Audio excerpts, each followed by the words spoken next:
Year was 2018 and Jensen Huang of Nvidia introduced a new graphical fidelity that nobody literally asked for: ray tracing.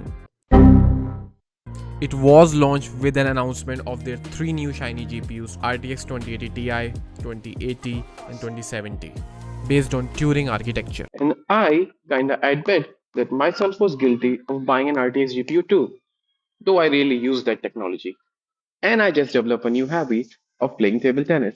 Ladies and gentlemen, boys and girls, welcome to Tech in a Nutshell. And in the very first video of our channel, I'll be giving my opinion on this revolutionary or gimmick of a thing, it all depends on your opinion by the way, called ray tracing. Just for the context, I never owned PlayStation till now. I was very much of a PC guy from the beginning. So when Spiderman Remaster came to PC on 2022, I jumped to the game on the very same day, and it's still the most expensive game I've ever bought. Fair to say, in my opinion, it was worth every single penny. But when the sequel comes to Windows operating system, I waited for around 2 months for the game to be discounted. Then came the moment of truth when I booted the game for the first time with high hopes and expectations. It was showing quite a lot of promises, and in its very first mission when you have to defeat Sandman, Look out! You okay? Yeah, but I think we found him. Marco!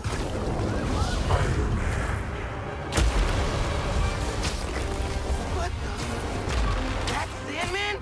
MJ wasn't kidding. We gotta help him before he hurt. Anyway, after fighting Sandman controlling both Spider-Man, Peter and Miles, you get introduced to the open world that Insomniac created. On the first look, environment was looking quite alive with high density of NPCs and developed infrastructure, which was missing in the first game. PS, the map got a bit larger, so now you have more space to explore and indulge in side quests. How about we bring the heat down? This will be a great test.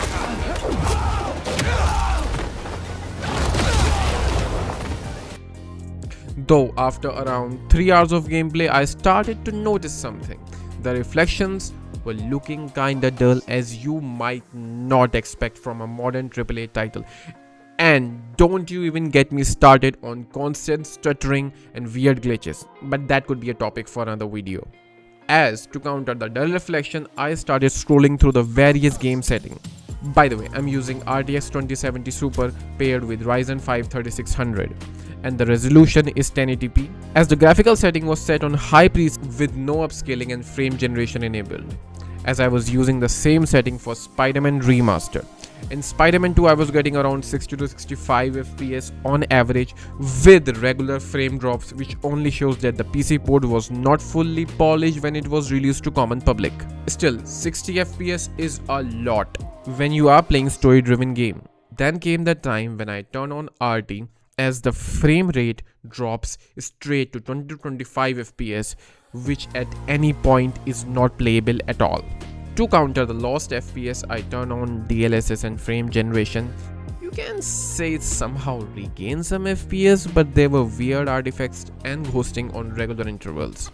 After tinkering with various graphical and display setting and gaining almost nothing from it, I gave my hope up, as I started playing on the previous high preset setting.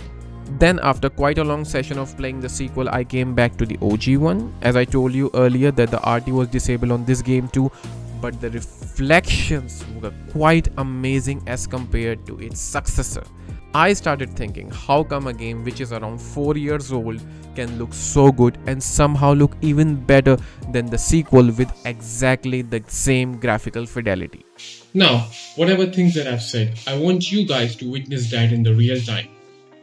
As of this very moment, I'm playing Spider-Man Remastered, the game that was originally released in 2018 for PS4 and was available for the PC audience in 2022. As you can see, I have set the graphics on high preset with no ray tracing and no DLSS and frame generation, obviously. Now I want you to see the game right now. The game actually looks real good, but the thing I want to emphasize is the shadows that you can see without the ray tracing. Now look at this.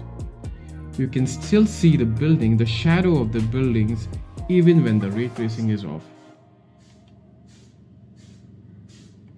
Look at this. This is the game when the ray tracing is disabled. Can you believe it?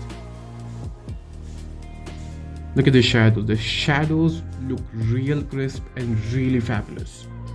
Spider-Man 2 now, with everything set on high, with no ray tracing.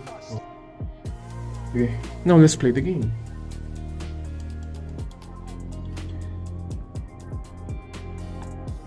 You can see minor stuttering when I start the game, but this is not what I want to emphasize about.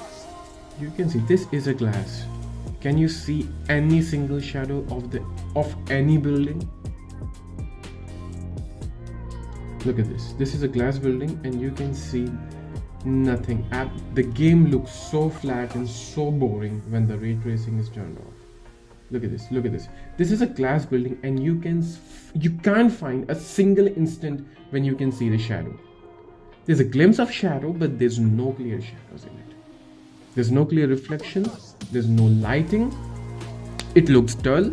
It looks boring. You can say the environment looks a bit dense. There are more buildings than the OG one. And it's not like we didn't have good reflections before the age of RT. Some old but not so old games like Mafia Definitive Edition, Uncharted 4, Horizon Zero Dawn, and my personal favorite and probably the greatest game ever made in my opinion, Red Dead Redemption 2.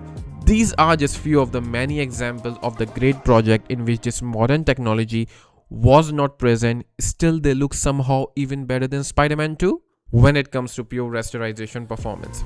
Even there were many games such as Metro Exodus, Control, and Cyberpunk 2077. They got ray tracing by the way, but still they look fabulously amazing even if you turn it off. So now, if you had opted for a non-RTX GPU, then congratulations my friend. It might be possible that you may not be able to play modern games. For instance, the new Indiana Jones require an RTX GPU to at least play that game disabling RT. Do they had a plan from the very beginning that they're gonna shove RT GPUs down your throat whether you desire it or not? Just saying. One might argue that Spider-Man 2 was made for modern hardware, also been keeping in mind that RT should be turned on no matter what, and it somehow do justice to the following statement. As this puppy really shined when you have a high-end graphic card, but the poor optimization was still witnessed on the rig of my buddy who got RTX 4080 paired with Ryzen 9 7000 series. That's it for now folks. I hope you liked the video, and if you did, you can consider subscribing to the channel and liking the video if you really like it or found it useful.